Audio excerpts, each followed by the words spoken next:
On November the 7th, 2007, this square in front of Georgia's Parliament building was the scene of a brutal police crackdown against opposition demonstrators. Hundreds were injured, and the reputation of President Saakashvili's government remains tarnished to this day. In the aftermath of the violence, snap presidential elections were called, which Saakashvili won by the narrowest of margins. And it looked like Georgia's opposition were going to take the leading role in the country's political life. However, by autumn 2011, a series of blunders, internal splits and failed protests had rendered the political opposition almost irrelevant. That was until this October, when Georgia's richest man announced his intention to enter politics. Billionaire Bidzina Ivanishvili, whose futuristic hilltop headquarters you see behind me, has vowed to unseat Saakashvili at the next elections. His entry into politics has shaken things up in a big way. And now the question on everyone's lips is, can the oligarch take on the president?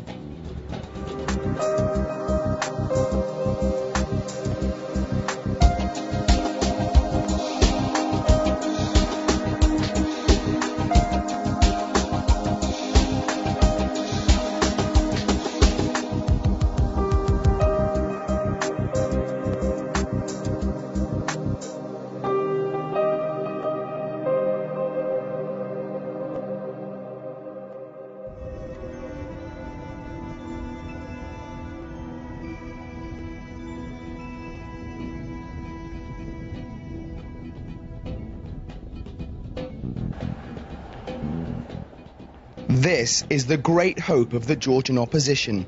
45 years old and worth an estimated $5.5 billion, Bidzina Ivanishvili has given up the life of a reclusive oligarch to enter the fray of Georgia's notoriously turbulent politics. It has been a difficult start.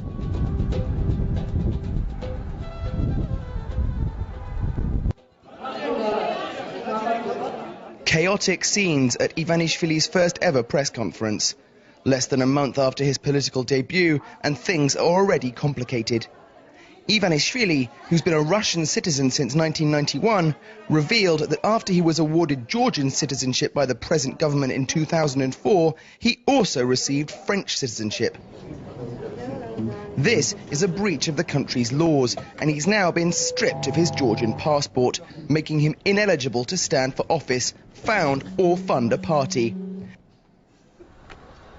Many inside and outside Georgia saw this as cynicism on the part of the government. Over the years, there have been Georgian Israelis, Georgian Canadians, Georgian British, and even Georgian Russian ministers. And though Ivanishvili's third passport did break the code, there have been loud calls for his Georgian citizenship to be returned. Ivanishvili says he won't let any of this get in his way. საქართველოს მოსახლეობა საერთაშორისო თანამეგობრობისთან ერთად მოვახერხებთ ვაიძულოთ სააკაშვილი აღმიდგინოს კანონიერი უფლება ჩემი მოქალაქეობის. პირველი და გადამწყვეტი იქნება ეს. და თუ მაინც მოხდა რომ ეს არ მოხერხდა, რა თქმა უნდა ჩვენ გვაქვს გათვლები და გვაქვს პარალელური ქმედებები და შედეგი იქნება ერთი და იგივე გარწმუნების შედეგში. ჩვენ მოვალთ არჩევნებამდე, ჩვენ არჩევნებით შევცვლით სააკაშვილის და სააკაშვილის თავრობას. But Georgians have heard this before. For more than 4 years, the opposition has been promising the imminent demise of the Saakashvili government. We'll be standing here to get to their objective, to elections. That's what we want. We want presidential elections, nothing more, nothing less. In his hands, our country have no normal and democratic future. He finally should realize that he must go away. And every time, they've been humiliated. This time, however, it could be different. With billions of dollars at his disposal, Ivanishvili is bound to be a force to be reckoned with, but he does have a formidable opponent.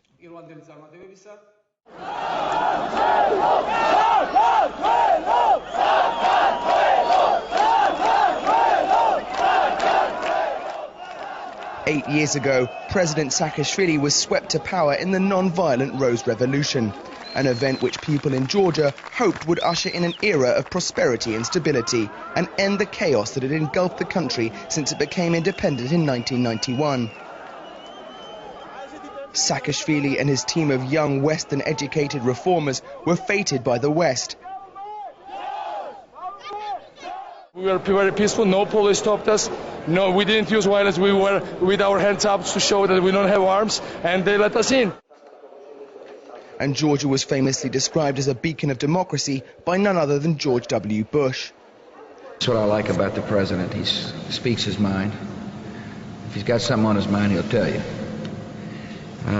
What I find on his mind is very refreshing. He loves democracy and loves freedom, and he loves the people of Georgia. The Rose Revolution was a powerful moment in modern history. Since 2003, much has indeed changed in Georgia, as President Saakashvili often points out. ჩემო ძვირფასო თანამემამულენო, რამხელა გზა გვაქვს ერთად გამოვლილი. მახსოვს 2003 წელი, როდესაც ამ მოედნიდან, ამ აივნიდან ჩემს უკან პირველად მიმართე ქართულ ხალხს. ეს იყო ვარდების რევოლუციის, თქვენი რევოლუციის წინ. საქართველო იყო არშემდგარი სახელმწიფო და ჩვენ დაგპირდით, რომ მას რადაც არ უნდა დაგждომოდა ევროპულ დემოკრატიად ვაქცევდით. თქვათ, რომ მაშინ ეს უტოპიურ ოცნებას გავდა, მაგრამ შეხედეთ, რას მივაღწიეთ 8 წელიწადში ნაკლებში. In many ways, Georgia has indeed been a success story. Once among the world's most corrupt countries, petty bribery is effectively a thing of the past. Infrastructure has been repaired, the economy is growing along with the birth rate. Commentators point out that it's these factors that keep Saakashvili and his team popular. There are a lot of people that have, that would view the government in a more favorable light. I mean, there are a lot of people that feel like the government, successfully fought against corruption, and I don't have to deal with that anymore in my day-to-day life. The road seems to be a lot better than it was before, and maybe there's some things I don't like, but that's as best as can be hoped for. But it certainly has not been an easy ride. By 2007, the Rose Revolution had started to turn thorny. In spite of economic growth, most Georgians remained poor and unemployment continued to be high. A political conflict with Georgia's giant neighbor Russia had led to Georgian products being banned from Russian markets, and dissatisfaction with the government was growing. In November that year, thousands came out onto the streets to protest. Although largely peaceful, the government said opposition politicians behind the protests were part of a Russian plot to undermine Georgia, and they sent police to disperse the crowd. The results were headline news around the world. The crackdown of November the 7th, 2007 shocked the international community and rocked Georgia to the core. Images of riot police beating peaceful protesters using tear gas, noise cannons and rubber bullets badly dented Saakashvili's image. When the office of an opposition TV station was raided and taken off air, many wondered what had happened to the beacon of democracy. Even after winning the hastily called pre-term election, Saakashvili looked weak. The opposition said the election was stolen and once more mobilized tens of thousands of demonstrators. Opposition has been on the rise before and immediately after November 7th, 2007. This situation even forced the president to resign and to appoint the snap elections, which he won by very narrow margin. And since then, the situation had been stabilizing in favor of the government. In fact, the opposition effectively gave up. Riven by personal rivalries and lacking a coherent program, they handed the initiative straight back to the government. The Georgian political situation since Georgia became independent was revolving around the personalities and not programs, not platforms, not parties. It was all, just, any party is known commonly as one person's party, and the party always has, not platform, not a program, but name and surname. That's how, just political life is in Georgia. Unfortunately, that is so.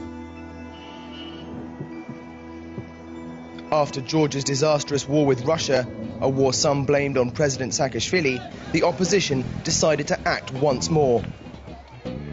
In spring 2009, a loose coalition of parties took to the streets, promising to topple the Saakashvili government once and for all. They were all glowing with confidence.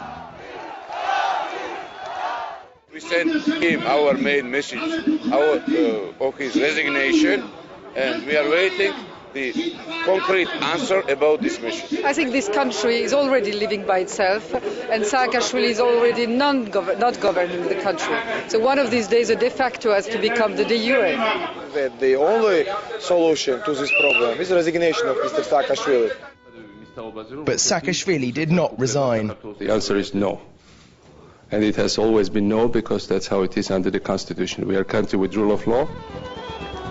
And even after violent scenes like this, most people just wanted life to return to normal. Even some of the leaders involved in the protest admit that their strategy was deeply flawed. The opposition was behaving as an immature kid. And there was no substantial issue-based discussions they were offering to the society. They were saying that Saakashvili should go, but they were not offering the alternative.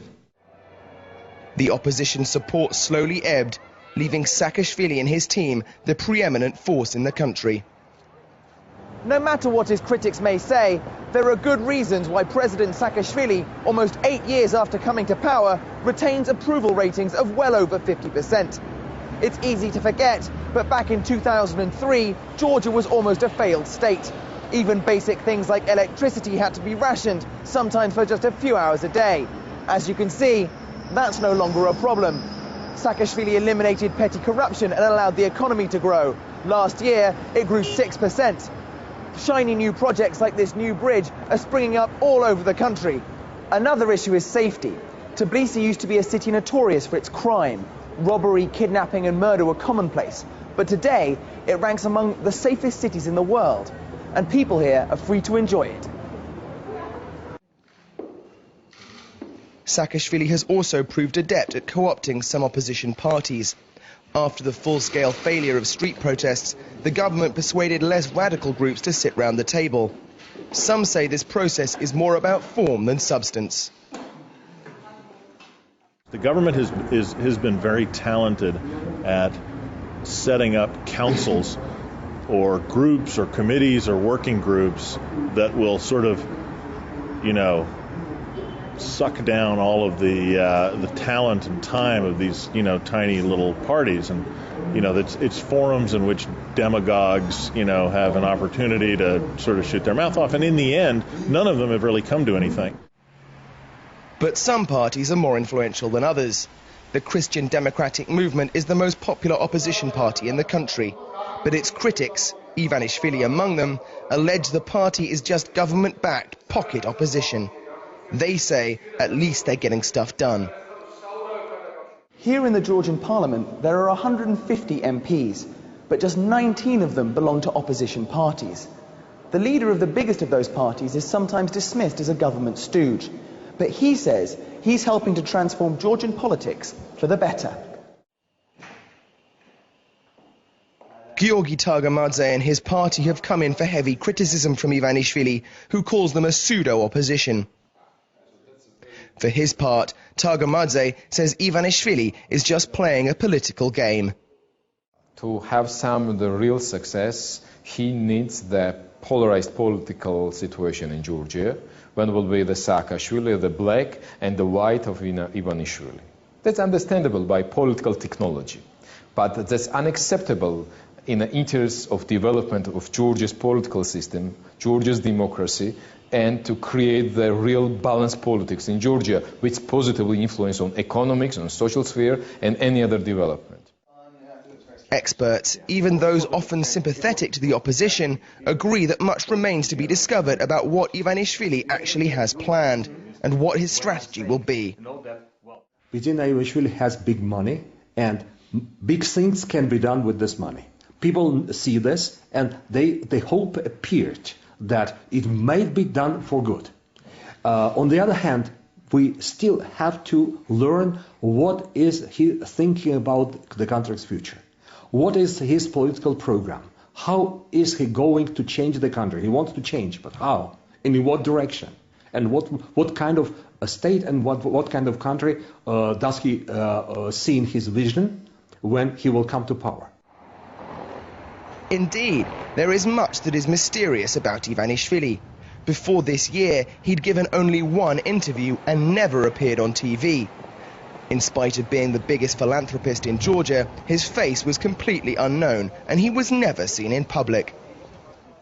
Before his entry into politics, Bidzina Ivanishvili was a notoriously secretive man, and we would have never been able to get this close to his hilltop home here in Tbilisi's Botanical Gardens. Complete, as you can see, with a swimming pool cut into the cliffside, what rumour has it is a revolving banqueting hall inside this sphere, and a multi-storey business centre costing an estimated $50 million. And, as the government constantly point out, the money he spent on it, he earned in Russia, Georgia's arch-enemy. Senior MPs from the ruling party say they see Moscow's hand in what Ivanishvili is doing. So I would not speculate, not having just first-hand evidence, sort of hard, objective facts, what part of this new developments is sort of plotted in Kremlin, and what part is somehow genuine. But I do smell a combination of Russian secret service, Kremlin, political, whatever, inclinations and hopes and sort of some kind of conspiracies and elements of genuine, as I said already, revenge-like sentiments. This is another plan which is elaborated on the table of Mr. Putin and Medvedev and his team. So that's the similarity. And again, this is the I think the last tool in the hands of Russian Federation to extend his influence on Georgia as a country, as an independent country, as a sovereign country. But again, I think that the history proved many times that the public feeling toward our development and foreign policy is very strong. It's a Western orientation, and that's why I think that the public also will understand that the Ivanishvili is not a guy who can make some kind of improvement in this country. But the government has a habit of blaming Russia for everything it doesn't like. For some in Tbilisi, this predictable reaction is evidence that the government views Ivanishvili as a serious threat. The government itself is freaking out. I mean, they're really just running around like crazy. Every opportunity they have, I mean, they're rooms of people right now with lists of thinking, what can we do in order to somehow limit the damage that will be wrought upon us? And it really illustrates how what a lack of confidence they have. And for the rest of Georgia's demoralized opposition, Ivanishvili has been a mixed blessing. He's accused a number of leading figures of secretly working with the government and agreed to cooperate with just two parties, both known for their liberal Western policies. Irakli Alassania, leader of the Free Democrats, is one of his new partners. For him, Ivanishvili heralds a new era in Georgian politics. Of course, he's part of the change, and we think that he should, I think personally that he should wait until this decision will be made on the citizenship, but later on he should create his own political coalition or group, a party or whatever that will be in alliance with those political organizations that we feel that have like-minded. So I do believe whether it's going to be coalition or bloc or any other form, the change is coming. We're going to be changing this government together. And unlike the opposition hopefuls that came before him, the immature kids that some leaders speak of, Ivanishvili has the reputation, the philanthropic work and, crucially, the money to look like a potential alternative to the government. With elections just under a year away, the race is on. But taking on President Saakashvili and his government will not be an easy matter. They've seen off threat after threat and have easily dismissed every challenger that's risen up to face them, and they remain extremely popular. While the emergence of Bidzina Ivanishvili into Georgian politics may be a game changer, the game is far from over, and there's still everything to play for.